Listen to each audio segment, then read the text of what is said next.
और हम जब माइंड मैनेजमेंट की बात करेंगे तब एक समस्या आती है हमारे सामने कि हम जो वो इस रील कल्चर से प्रभावित हो गए हैं। हमें जैसे ही टाइम मिलता है हम जो वो रील देखने लग जाते हैं, हम मोबाइल चलाने लग जाते हैं। आपको एक बात बताएं, ये जितना भी मोबाइल की आपका एडिक्शन है, आपको इसके लिए कोई दूसरा काम नहीं करना, एक ही काम है। एक बार जो एक्टिव रिकॉलिंग की है उसमें मुझे याद नहीं हो रहे, तो मैं इसको क्या करता था कि एक पेज पर लिख लिए, शॉर्ट नोट्स टाइप जो लिख लिए। शॉर्ट नोट्स ऐसे कोई हमेशा हमेशा के लिए नहीं, आज के लिए मैंने इसको लिख लिया। और जब लाइब्रेरी से घर आ रहे हैं तब उन नोट्स को देखते हुए आ रहे हैं और मन में रिवाइज करते हुए आ रहे हैं। वॉकिंग वाला जो टाइम है अपना, है ना, हम बहुत बार ये ऐसे शिकायतें करते हैं कि हमारे पास में ना उतना टाइम नहीं है। तो टाइम के लिए एक कॉन्सेप्ट आता है जिसको मल्टीटास्किंग कहते हैं। मल्टीटास्किंग का मतलब कि हम कुछ और कर रहे हैं, उस दौरान भी आप अपना जो मेन आपका जो काम है उसको करते रहो। कुछ लोग जो है इसको बुरा भी मानते हैं, अलग अलग जो प्रकार के मनोवैज्ञानिक हैं वो उनको गलत मानते हैं। कुछ लोगों का कहना है डीप फोकस। डीप फोकस का मतलब आप जो कर रहे हैं आप उसी समय में वही करें। आप ब्रश कर रहे हैं तो उस समय में पूरी तरीके से ब्रश ही करें। इसको कहते हैं डीप फोकस, या फिर एक तरीके से मेडिटेशन का एक प्रकार हो, माइंडफुलनेस। माइंडफुलनेस या फिर डीप फोकस, कि जो कर रहे हैं उस समय में वही करें। लेकिन स्टूडेंट लाइफ के अंदर मल्टीटास्किंग हमें होना जरूरी है।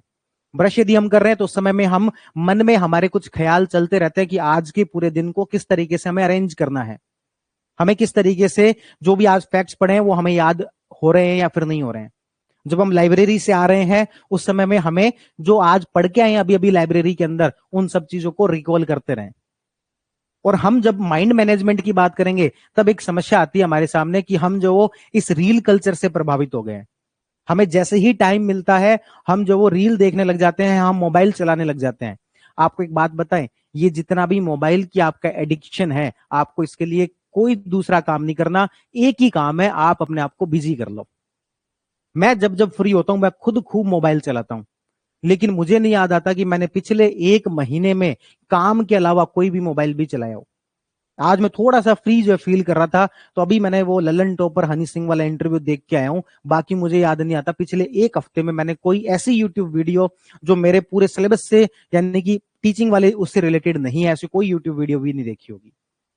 कोई ऐसी मूवी पिछले एक महीने के अंदर नहीं देखी। मुझे ट्विटर का बड़ा शौक रहता है, ट्विटर मैं चलाता रहता हूँ, वो मैंने नहीं चला के देखा। लिटरली ट्विटर मैंने ओपन नहीं किया। रील कोई जो नहीं देखी। क्यों? क्योंकि मैं बिजी हो गया।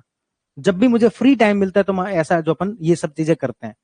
जब पढ़ाई कर रहे थे 2017-18 की बात है, तो मुझे बिल्कुल नहीं याद है मोबाइल का कोई एडिक्शन था। कारण क्या है? हमेशा खुद को बिजी रखना। कैसे? लाइब्रेरी से आ रहे हैं, नॉर्मली हमारी आदत होती है कि गाने सुनने लग जाओ या फिर कुछ पॉलिटिक्स में जिसको इंटरेस्ट है वो पॉलिटिक्स की खबरें ऐसे पढ़ने लग जाता है। क्यों ना इस टाइम को रिवीजन के लिए यूज कर लिया जाए। वो आपके माइंड में इंटरफेरेंस क्रिएट नहीं करेगा, जो एक अवरोध जो बन जाता है वो क्रिएट नहीं करेगा, और आप अपने इस टाइम को जो वो यूटिलाइज कर पाओगे। ठीक है, तो माइंड मैनेजमेंट पर अपन अलग से बात करेंगे किसी दिन कि ये जो फ्री जो टाइम है, हमेशा एक कॉन्सेप्ट आता है कि वैक्यूम कभी भी नहीं रहता। इस पूरी दुनिया में किसी भी फील्ड में आपके समय को लेकर, किसी भी चीज को लेकर वैक्यूम नहीं रहता। तो आपका जो टाइम है ना, ये कभी वैक्यूम नहीं रहेगा, आप इसमें कुछ ना कुछ तो करोगे ही। आपका माइंड अपने आप कुछ नेगेटिव चीज करवाए आपसे, आपका टाइम जो है वो एक तरीके से अच्छे से यूटिलाइज ना करवाए, इसकी बजाय यह है कि आप अपने माइंड को कंफर्ट जोन से बाहर ले जाकर उसको कुछ ना कुछ पॉजिटिव करवाओ। चलो अपन वापस से एक्टिव रिकॉलिंग वाले पर आते हैं। तो सबसे पहले अपन ने कहा कि इस तरीके से आपको रिवीजन करना है। पहले आपने खुद के माइंड में चीजों की मैपिंग बनाई कि इसमें क्या क्या है, उसके बाद उसको रिवाइज किया। उससे जो है आपको चीजें, जो फैक्ट्स जो आपके मिस हो गए थे, वो ज्यादा अच्छे से याद रहेंगे।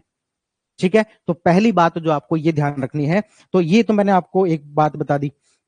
फिर दूसरा मैं ये कह रहा था कि भाई एक और तरीका ये है कि हम बात ये कर रहे थे कि हम कई बार ऐसा होता है कि लाइन पढ़ते जा रहे हैं, पढ़ते जा रहे हैं, पढ़ते जा रहे हैं, और फिर यहां तक आते आते हम जो वो माइंड हमारा कहीं और चला गया। एक्चुअल में हमारा जो पेन है वो आगे चल रहा है, एक्चुअल में हमारा जो हाथ है वो आगे चल रहा है, एक्चुअल में हमारी नजरें जो है वो आगे चल रही हैं, और हमें लग रहा है कि हम रिवाइज कर रहे हैं, लेकिन हमारा रिवीजन यहीं टूट चुका था। तो इस चीज को कैसे ठीक किया जाए? हम अपना पूरा जो टाइम है वो एक्टिवली उसके अंदर रहें। तो एक तो मैंने तरीका बता दिया एक्टिव रिकॉलिंग का, लेकिन एक्टिव रिकॉलिंग के बाद हमें उसको पढ़ना भी तो है ना। एक बार एक्टिव रिकॉलिंग कर ली कि हाँ मुझे कौन कौन से फैक्ट नहीं याद नहीं आ रहे, लेकिन उसको रीड तो करना ही है। तो उस रीड करते समय में यदि आपके साथ ये प्रॉब्लम है पहली बात तो मैं कह रहा हूं कि एक्टिव रिकॉलिंग के बाद आपके साथ ये प्रॉब्लम रहेगी नहीं, पर फिर भी आपको लगता है कि आपके साथ ये प्रॉब्लम है, तो आप जो वो बोल बोल कर पढ़ना शुरू करो, बोल बोल कर पढ़ना शुरू करो। क्योंकि देखो आपका जो माइंड है ना, वो 2-3 टास्क एक साथ करने में उसको मुश्किल होती है। आप एक काम करो, आप चिल्लाओ और उसके साथ में कुछ सोच के बताओ, आप हंसो उसके साथ में कुछ सोच के बताओ, नहीं हो पाता हमसे। क्यों? क्योंकि आपके माइंड को दो एक्टिविटी मिल गई, चिल्लाना भी है और कुछ सोचना भी है। उसी तरीके से मैं कह रहा हूं कि मुझे बोलना भी है और मुझे सोचना भी है। जैसे ही ये मान लो यहां पर कोई भी डिस्टरबेंस क्रिएट हो जाएगी, मुझे बड़ी प्रॉब्लम आएगी कि मैं अगली लाइन क्या बोलूं। एक्चुअल में अभी मैं अगली लाइन नहीं सोच रहा, लेकिन मुझे बोलते समय में चीजें समझ में आ रही कि अगली लाइन मुझे क्या बोलनी है।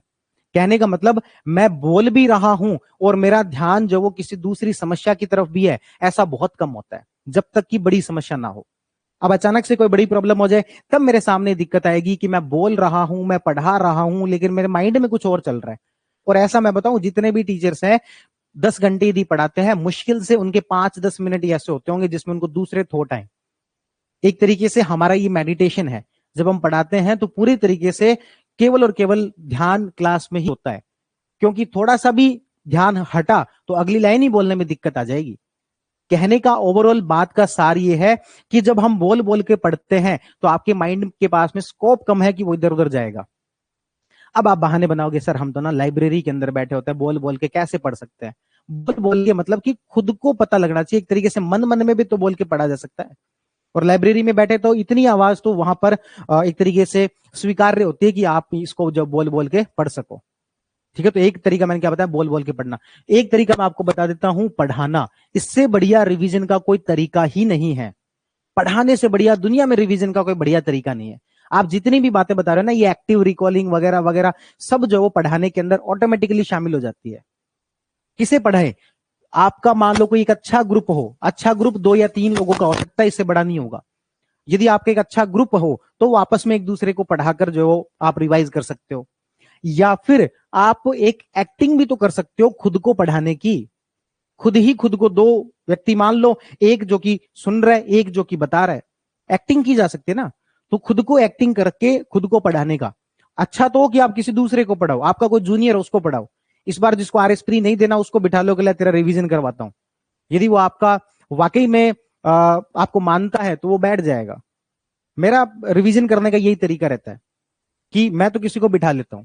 ऐसे सब्जेक्ट जो कि मैं कोचिंग में नहीं पढ़ाता, वो भी मैं जो पढ़ाते रहता हूं, उससे मुझे क्या रिवीजन करने में जोर नहीं आता। और वही मैं अकेले बैठ के पढ़ूं, मेरी प्रोडक्टिविटी नहीं आती। और ये सारी चीजें जो मैं कह रहा हूं वो मैं उतने अच्छे से इंप्लीमेंट ही नहीं कर पाता। तो मेरा सबसे बढ़िया क्या तरीका रहता है, पढ़ाने का तरीका। खुद ही खुद को पढ़ा लो या फिर किसी दूसरे को पढ़ा लो, लेकिन पढ़ाना, उससे आपकी ये सारी चीजें ऑटोमेटिकली अलाइन हो जाएंगी। ठीक है, तो एक हमने कहा रिवीजन का तरीका क्या है, पढ़ाना। फिर एक बात ये आती है, नॉर्मली बहुत ज्यादा पूछा जाता है कि हमें एक दिन में एक ही सब्जेक्ट पढ़ना चाहिए या फिर अलग अलग सब्जेक्ट पढ़ने चाहिए। और दूसरा एक आता है कि हमें सुबह कौन सा सब्जेक्ट पढ़ना चाहिए और शाम को कौन सा सब्जेक्ट पढ़ना चाहिए, इजी या फिर हार्ड के टर्म्स में बताओ। इन दोनों चीजों का सॉल्यूशन मुझे लगता है कि एक साथ होता है। या फिर यूं कहूं कि मैं अपना मेथड बता देता हूं, मुझे लग रहा है कि शायद ये सब लोगों पर ही लागू होता होगा। और मेरा मेथड है कि मैं एक दिन में एक ही सब्जेक्ट पढ़ता हूं। मान लेते हैं कि आपके अगला जो पेपर है वो पॉलिटी का है, आर्टिकल 151 तक का है। आज तारीख हो गई है 11 और आपका पेपर है 15 तारीख को। अगले 3 दिन के अंदर मैं सिर्फ और सिर्फ पॉलिटी पढ़ूंगा। फिर आप कहोगे हमारे टेस्ट में तो मैथ्स भी आएगा, हमारे टेस्ट में तो रीजनिंग भी आएगा, हमारे में तो करंट अफेयर भी आएगा, हमारे में तो सर्वे भी आएगा। तो देखो ये बिल्कुल छोटे छोटे टॉपिक है। सर्वे का एक चैप्टर आना है, करंट अफेयर का 1 महीने का आना है, मैथ का एक टॉपिक आना है, रीजनिंग का एक टॉपिक आना है। इसको मैं मॉर्निंग का टाइम या फिर इवनिंग का टाइम अलग से दे दूंगा। जैसे करंट अफेयर के अंदर क्या होता है, फैक्ट्स बहुत ज्यादा होते हैं, या सर्वे के अंदर क्या फैक्ट्स बहुत ज्यादा होते हैं। तो मेरा क्या मेथड रहता है कि सुबह उठ के सबसे पहले 1-2 घंटे जो वो करंट और सर्वे जो भी पढ़ना है वो पढ़ लिया। 5-6 बजे उठे, 7 बजे मान लेते हैं पढ़ना शुरू किया, और 8-1 बजे तक, 8-8:30 बजे तक मैथ, ये जो करंट अफेयर या सर्वे जो भी पढ़ना है वो पढ़ लिया। उसके बाद पूरे दिन सिर्फ क्या पढ़नी है, उसके बाद पूरे दिन पॉलिटी पढ़नी है। शाम होते होते मैंने अपने आप में महसूस किया कि मुझ में उतनी एनर्जी नहीं बचती है, उतनी प्रोडक्टिविटी नहीं आती है। तो इस दौरान मैं ऐसा कोई काम कर लूं जो कि थोड़ा प्रैक्टिस का काम है, उसमें बहुत ज्यादा आपके माइंड को एक्टिवली इन्वॉल्व नहीं होना, पैसिवली आपका माइंड जो उतने ही अच्छे से काम कर लेगा।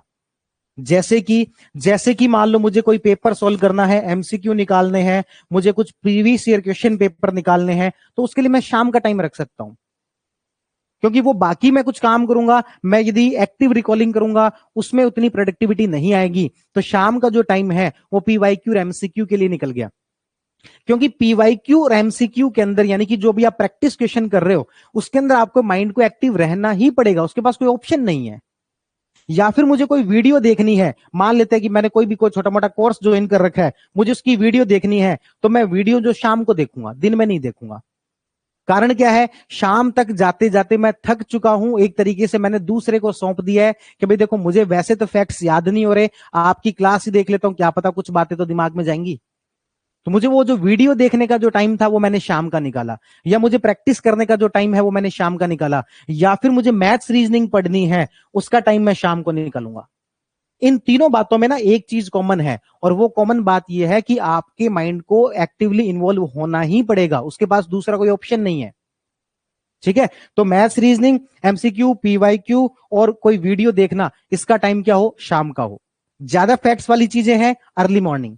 बीच में पूरे दिन में क्या किया जाए, एक सब्जेक्ट पढ़ा जाए, कोई दो दो तीन तीन सब्जेक्ट लेके नहीं चलना, एक सब्जेक्ट को पढ़ो, अच्छे से पढ़ो, और शाम को एक तरीके से थोड़ा दिमाग के अंदर एक्टिव रिकॉलिंग करने की क्षमता बची है तो उस एक्टिव रिकॉलिंग को किया जाए।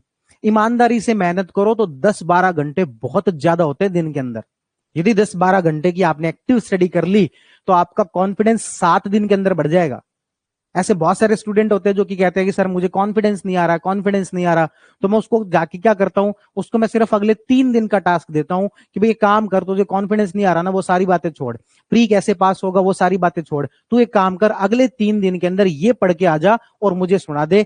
तो मुझे पता है कि 3 दिन बाद या तो उसका कॉन्फिडेंस बढ़ चुका होगा, अब उसे मुझे मेरी जरूरत ही नहीं है, उसका कॉन्फिडेंस ऑटोमेटिकली बढ़ गया।